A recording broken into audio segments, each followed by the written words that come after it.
Hello friends, நான் தான் உங்கள் பிஒய் ஜனனி. எல்லோரும் நம்ம சேனலை சப்ஸ்கிரைப் பண்ணி சப்போர்ட் பண்ணுங்கள் ஃப்ரெண்ட்ஸ்.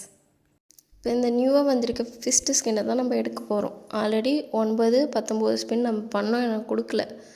அதனால் போய் ஒரு மந்த்லி போட்டுட்டு வந்து 39 ஸ்பின் பண்ணேன். கன்கிரேட் தான் கொடுத்தாங்க. சரி 1000 டைமண்ட் காலியாக போகுதுன்னு நினச்சிட்டு திரும்பவும் ஸ்பின் பண்ணேன். என்ன கொடுத்தாங்க நீங்களே பாருங்களேன். திரும்ப ஒரு கன் கிரியேட். இத்தனை கிரியேட் வச்சு நான் என்ன பண்ணுறது? எனக்கு வேண்டியது ஃபிஸ்ட்டு ஸ்கின்னு, இல்லை அந்த ஜெஸ்ஸி வச்சு நல்லாயிருக்கு கொடுக்கலாம். திரும்ப ஹேமர் கொடுத்தாங்க. நம்ம முடிவு பண்ணிட்டோம் 1000 டைமண்ட் காலின்ட்டு. சரி சும்மா இந்த ஜெஸ்ஸியில் வச்சுட்டு ஸ்பின் பண்ணால் ஃபிஸ்ட்டு ஸ்கின்னே கொடுத்துட்டாங்க ஃப்ரெண்ட்ஸ். எப்பட்றா அப்படின்னு இருந்துச்சு. சரி ஃபிஸ்ட்டு ஸ்கின் எக்யூப் பண்ணிட்டு வந்த வழி லாபம்ன்ட்டு கும்பல ஹாப்பியானாச்சு அப்படின்ட்டு கிளம்பிட்டோம். மறக்காமல் நம்மளை ஃபாலோ பண்ணிக்கோங்க, சப்ஸ்கிரைப் பண்ணிக்கோங்க.